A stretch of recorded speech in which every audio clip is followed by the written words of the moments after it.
दोस्तों, ये कहानी अच्छी लगी हो तो लाइक कमेंट शेयर करें और हमारे इस चैनल पर नए हैं तो चैनल को सब्सक्राइब कर दे। ये कहानी अच्छी है या नहीं कमेंट में यस या नो लिखे। CH76 कार देख सभी हुए हैरान, अभी तक हमने देखा। स्पोर्ट्स कार को देख सारे के सारे स्टूडेंट्स काफी हैरान थे और जब सबको पता चला कि ये कार तो मुकेश की है तो और हैरान हो जाते हैं। मुकेश ने राजू को बैठाकर कॉलेज जाने की बात कर दी थी, जिससे राजू बहुत खुश था। जब राजू बाहर आया तो मुकेश ने देखा आज राजू वही ब्रांडेड कपड़े पहने थे जिसे मुकेश ने दिलाया था। दोनों तैयार होके कार के पास आए और मुकेश ने कहा, अब चले नेकी और पूछ पूछ, लेट्स गो। ये बोलते हुए राजू दोनों कार में बैठ गए और कार चालू किए। सभी उस कार को चलता हुआ देखना चाहते थे, इसलिए कई तो काफी देर से मुकेश का वेट कर रहे थे। मुकेश कार में बैठा और चालू किया। ब्रूम ब्रूम की आवाज से कार चलने लगी। जैसे जैसे आगे बढ़ती सभी की नजर उस पर जाती। मुकेश सबसे पहले रमेश काका के घर के बाहर गया। कार देख रमेश काका सोच में पड़ गए कि ये कार किसकी है। लेकिन जैसे ही मुकेश उसमें से निकला उनकी आंखें दंग रह गई। दोस्तों, जो लोग चाहते हैं मैं अपनी स्टोरी आगे लिखूं, वो प्लीज रेटिंग देके कमेंट में बताएं स्टोरी कैसे हैं, जिससे ज्यादा लोग इसे पढ़े और स्टोरी की ऑडियो पब्लिश हो। So please help me to grow this story. Hello Ramesh काका, मुकेश ने कार से उतरते हुए कहा। ये कार किसकी है? रमेश काका ने सीधे पूछा। मेरे एक दोस्त की है। कल मुझे लेट हो गया था तो उसने मुझे कार ले जाने के लिए कहा। अभी क्लास में मिलके मैं उसे दे दूंगा। रमेश काका से स्मृति की आइडेंटिटी छुपाते हुए मुकेश ने कहा कि उन्हें कोई लड़का लगे। ठीक है, ये नाश्ता लो और जाओ, मुझे भी काम करना है ऑफिस का। शाम को टाइम पर दिख जाना, रमेश काका ने कहा और खाने का टिफिन मुकेश के हाथ में पकड़ाकर जाने लगे। ठीक है काका, आप टेंशन मत लो, मैं सही टाइम पर आ जाऊंगा, मुकेश ने रमेश काका को जाते देख उनसे कहा। जब मुकेश के हाथ में टिफिन देख खुश था तो राजू ने कहा, ये रमेश भाई, मतलब तेरे रमेश काका आजकल तुझे रोज टिफिन दे रहे हैं क्या? एंड ये शाम का क्या मसला है? थोड़ा हैरानी वाला चेहरा बनाते हुए पूछा। अरे ज्यादा मत सोच, वो मुझे अपने लड़के की तरह ट्रीट करते हैं, इसलिए वो मुझे अपने टिफिन के साथ साथ मेरे लिए भी बना देते हैं। एंड शाम को मैं उनके साथ उनकी हेल्प करता हूं। मुकेश ने पूरी बात नहीं बताई क्योंकि रमेश काका ने साफ मना किया था बताने को। हाँ ठीक है, अब गाड़ी चालू कर पहले कैंटीन में चलते हैं, आज हमें देख तो कईयों की जलने वाली है, राजू खुश होते हुए बोला। मुकेश राजू को यूं खुश देख मुस्कुराया और कैंटीन की तरफ गाड़ी मोड़ ली। कुछ पहल में वो कैंटीन के बाहर एक कार पार्किंग के पास खड़ी करने लगे। कार की आवाज सुन लोगों उसे ही देख रहे थे। किसी को भी यकीन नहीं हो रहा था कि ये कार यूनिवर्सिटी के किसी स्टूडेंट की होगी। यार, ये कार कितनी लग्जरी है, किसकी होगी भाई? इस कार की कीमत तो करोड़ों में है ब्रो। ये तो लैम्बोर्गिनी की सबसे लेटेस्ट मॉडल है और ऊपर से इसमें तो बहुत न्यू फीचर्स को कस्टमाइज किया हुआ है। भाई, मेरी पूरी लाइफ में ऐसी लग्जरी कार नहीं देखी। इस तरह पूरे लड़के बहस कर रहे थे। तो दूसरी तरफ लड़कियां भी इस कार में जरूर कोई हैंडसम लड़का होगा। यार, इतने महंगे कार में कैसा भी लड़का बैठा हो, मैं तो तुरंत हाँ ही कह दूंगी। काश ये इसमें कोई लड़का हो और मेरा बॉयफ्रेंड बन जाए तो मजा ही आ जाएगा। सभी के चेहरे पे मुस्कान और निगाहें उस कार से निकलने वालों पर थी। जब सभी की निगाहें कार से निकलने वालों पर थी तभी राजू ने दरवाजा खोला और स्टाइलिश तरीके से बाहर निकला। लेकिन मुकेश नॉर्मल ही मुस्कुराता हुआ निकला। दोनों को यूं इतनी लग्जरी लामोर्गिनी से निकलता देख सभी की आंखें बड़ी और हैरान हो गई। ये कार मुकेश की है। कोयल की एक फ्रेंड कोयल के बाजू में ही खड़े होके बोली। ये देख खुद कोयल भी हैरान और एक्साइटेड थी। लेकिन कहीं पर सभी के चेहरे हैरानी और गुस्से से लाल थे। वो कोई और नहीं प्रीतम, जश, अनामिका और उसके सारे फ्रेंड्स थे। भाई, इन फटीचरों के पास इतनी महंगी कार कहां से आई? जश हैरान होते हुए बोला। मैं भी वही देख के हैरान हूं, प्रीतम ने हैरानी से कहा। सबकी मन में यही बात चल रही थी। राजू सबका चेहरा देख खुश होए जा रहा था, लेकिन इससे मुकेश को कोई फर्क नहीं पड़ रहा था।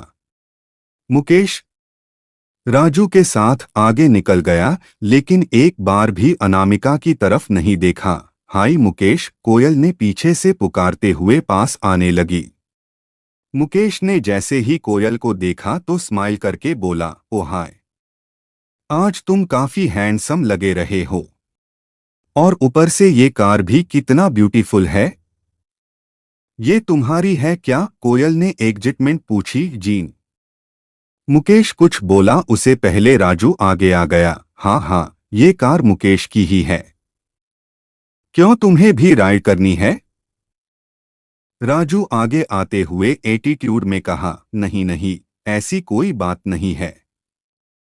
लेकिन इतनी ब्यूटीफुल कार में कौन बैठना नहीं चाहेगा? कोयल ने पहले माना किया और फिर थोड़े नखरे अंदाज में कहा, वैसे तुम भी आज काफी हैंडसम लग रहे हो। डोंट माइंड, वैसे तुम्हारा नाम क्या था? कोयल की एक फ्रेंड आगे आते हुए बोली। ओहो, क्या बात है मिस शालिनी जी, आज आपको मेरा नाम जाने की इतनी तड़प क्यों है? राजू ने थोड़ा सवाली अंदाज में पूछा। तुम ज्यादा ही सोच रहे हो। वैसे तुम्हें मेरा नाम पता है। देखो, मुझे गलत मत समझना, लेकिन क्या है न, शालिनी इतना बोली, लेकिन उससे पहले राजू ने रोक दिया। बस अब जाने भी दो। मुझे इतनी ब्यूटीफुल लड़कियों को ज्यादा तंग करना नहीं पसंद। बाय द वे, मेरा नाम राजू है। ये कहते हुए राजू बात करने लगा। तभी राजू एक टेबल की इशारा कर उन सभी के साथ जाकर वहां बैठ गया। शालिनी के साथ कोयल की बाकी फ्रेंड भी अब राजू से अच्छे से बात कर रहे थे। मुकेश ये देख काफी कुछ था कि चलो राजू के भी फ्रेंड बन गए। लेकिन मुकेश की नज़र एक टेबल पर पड़ी, जिसे देख मुकेश के अब पसीने छूटने लगे। आखिर कौन था वो शख्स जिसे देख मुकेश इतना परेशान हो गया? क्या राजू भी मुकेश की तरह कोयल की फ्रेंड सर्कल में ज्वाइन कर पाएगा? जब मुकेश सबको बताएगा कि ये उसकी कार नहीं है, तो मुकेश का क्या रिएक्शन होगा? ये सब जानने के लिए सुनते रहिए हमारी स्टोरी केवल आरके नॉवल स्टोरी पर। CH-77 लोन पास हो गया जब मुकेश और राजू उस लैम्बोर्गिनी स्पोर्ट्स कार में बैठकर यूनिवर्सिटी में चला रहे थे तो सभी उसे देख हैरान थे। जब कैंटीन के बाहर प्रीतम और जश ने देखा कि कार से मुकेश और राजू निकल रहे हैं तो वो जल भुन गए। कोयल और उसकी सारी फ्रेंड मुकेश और राजू के पास एक उनसे प्यार से बात करने लगे। लेकिन तभी मुकेश की नज़र स्मृति पर पड़ी। स्मृति मुकेश को आंखें छोटी करके गुस्से से देख रही थी। मुकेश के हल्की स्माइल के साथ घबराने लगा और उसके चेहरे से अब पसीने निकलने लगे। ये देख मुकेश मन में कहा, क्या इसने सुन लिया कि मैं इसे अपनी कार बता रहा हूं? मुझे सबसे पहले कार की स्मृति को से देनी चाहिए थी। लेकिन अभी भी वक्त है, मैं उसके पास जाकर माफी मांग लेता हूं और चाबी दे देता हूं। हाँ, ये सही रहेगा। ये बोल अपने टेबल से उठा और स्मृति की ओर जाने लगा। स्मृति अपनी ओर मुकेश को आता देख थोड़ी असमंजस में पड़ गई। मुकेश स्मृति के पास आया और माफी मांगने के लिए अपना कान पकड़ने के लिए हाथ आगे उठाया। स्मृति समझ गई, इसलिए मुकेश अपना कान पकड़ता उससे पहले स्मृति ने बोला, रुको, यहाँ बैठ जाओ पहले। इतना बोलते ही मुकेश रुक गया और समझ गया कि स्मृति को इतने भीड़ की वजह से मना कर रही है। मुकेश बैठ गया और धीरे से कहा, सॉरी, मैंने किसी को नहीं बोला, ये मेरी कार है। वो तो मेरा दोस्त। इतना बोला तभी स्मृति ने टोकते हुए बोली, ठीक है, मैं समझ गई। ये सुन मुकेश हैरान हो गया कि स्मृति ने कोई गुस्सा नहीं किया और फिर कहा, समझ गए, थैंक यू एंड हाँ, ये तुम्हार कार की। मुकेश थोड़ा शांत हुआ और की स्मृति को देने लगा, कोई जरूरत नहीं है, मैं चाहती हूं कि इस की को तुम अपने पास रखो। स्मृति ने कहा, अपने पास रखूं? ऐसा क्यों? मुकेश ने हैरानी से पूछा। मुझे घर से कभी घूमना होता है तो मुझे अपने अपने ड्राइवर के साथ जाना पड़ता है, इसलिए मैं चाहती हूं कि तुम इसे अपने पास रखो और जब मेरा घूमने का मन हो तो मैं इसे लेकर कहीं भी जा सकूं। स्मृति ने कॉफी पीते हुए मुकेश से कहा, ओ, ये बात है, ठीक है, मैं इस कार को अपने पास ही रखता हूं और तुम टेंशन मत लेना, मैं इस कार को बहुत ही सही सलामत रखूंगा। मुकेश ने मुस्कुराया और कहा, गुड, ये लो मेरा एटीएम कार्ड, इससे तुम जब चाहो तब पेट्रोल भरा सकते हो और तुम मुझे अपना नंबर दो। स्मृति ने बिना किसी रिएक्शन किए कार्ड दिया और फोन आगे करके नंबर दे दिया, लेकिन मेरे पास भी पैसे हैं, इसलिए मुझे ये नहीं चाहिए। मुकेश स्मृति का कार्ड धीरे से स्मृति को और देते हुए कही, मैं तुम्हें रिक्वेस्ट नहीं कर रही हूं, तुम्हें ऑर्डर दे रही हूं, रखो और जब भी मैं बुलाऊं पेट्रोल की टैंक फुल रहनी चाहिए। स्मृति अपनी आंखें छोटी करके कार्ड को वापस मुकेश को धीरे से खिसकते हुए बोली, ठीक है, इसमें गुस्सा होने वाली कोई बात नहीं है। मुकेश अपना सर खुजवाते हुए मुस्कुराते हुए कहा, क्योंकि ये गुस्सैल चेहरा देख वो डर गया था। अरे हाँ, एक बात और, जब तुम्हारे पास इतने अच्छे कपड़े थे तो तुम उस दिन नॉर्मल कपड़े क्यों पहने थे? स्मृति ने अपने हाथों को मोड़कर मुकेश को घूरते हुए बोली। मुकेश फिर से डर गया और फिर मुस्कुराते हुए हकलाकर बोला, वो क्या है न, वो मैं जल्दीबाजी में कुछ भी पहन लिया था। ठीक है, अब जाओ यहां से, तुम्हारी वजह से सभी अब हमें ही देख रहे हैं। स्मृति कॉफी पीते हुए दूसरी ओर मुंह करके बैठते हुए कही। जब मुकेश ने चारों तरफ नजर मारी तो सच में सब उसी को देख रहे थे, खुद राजू और कोयल के साथ साथ अनामिका भी उसे देखे जा रही थी। ठीक है, फिर हम अब क्लास में मिलते हैं, ये घबराहट हुए कहा और मुकेश अब अपने दोस्तों की तरफ जाने लगा। ये सब देख सभी मुकेश से बहुत ज्यादा जल रहे थे, लेकिन कोयल सबसे ज्यादा स्मृति से जल रही थी। जब मुकेश और स्मृति बात कर रहे थे तभी कोयल ने राजू से पूछा था कि मुकेश और स्मृति में कुछ चक्कर चल रहा है क्या, लेकिन राजू ने माना कर दिया था। मुकेश जब वापस अपने टेबल पर आया तो राजू ने धीरे से मुकेश के कान में पूछा, तेरा स्मृति के साथ कोई लफड़ा तो नहीं चल रहा है न भाई? क्या बकवास कर रहा है?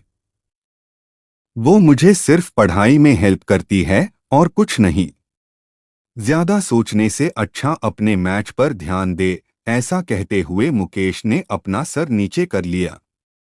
ये बात सुन कोयल को जान में जान आई और उसने अंदर ही अंदर कहा, शुक्र है उनके बीच कुछ चल नहीं रहा, वैसे भी अगर चलता भी न तो मैं कुछ न कुछ करके तोड़वा देती। और फिर वापस मुस्कुराते हुए मुकेश की तरफ देखने लगी। Please read my sister story the titans who protecting the world. जब वापस सभी बात करने लगे तो मुकेश को एक फोन आया। जब मुकेश ने नंबर देखा तो आर्यन का था। मुकेश ने फोन उठाया और बोला, हाँ बोलिए आर्यन जी।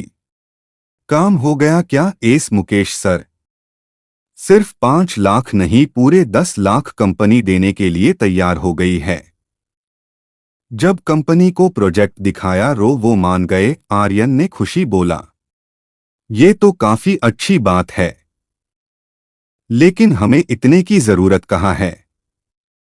मुकेश ने पहले खुशी जताई और फिर हैरानी से पूछा, अरे ले लो सर, पता नहीं आगे जाके हमें वापस जरूरत पड़े। रो अच्छा रहेगा न हम ले ले। कहाँ वापस मांगने जाएंगे? आर्यन ने समझते हुए कहा, ठीक है ठीक है, जैसा तुम कहो आर्यन जी। ये कहकर मुकेश ने कहा और आर्यन ने मुकेश को बैंक पर बुलाया। मुकेश ने भी हामी भर दी। मुकेश फोन रखकर वापस अपने दोस्तों के साथ बात करने ही वाला था, तभी उसके सामने टीवी में एक न्यूज ने हड़कंप मचा दिया। मुकेश खुद ये देख काफी हैरान हो गया। आखिर क्या था उस न्यूज में जिससे देख सभी हैरान थे? जब सभी की नजर थोड़ी देर पहले मुकेश और उस लग्जरी कार पर थी, वो अचानक क्यों टीवी पर जाके अटक गई? ये जानने के लिए सुनते रहिए हमारी स्टोरी केवल आरके नॉवल स्टोरी पर।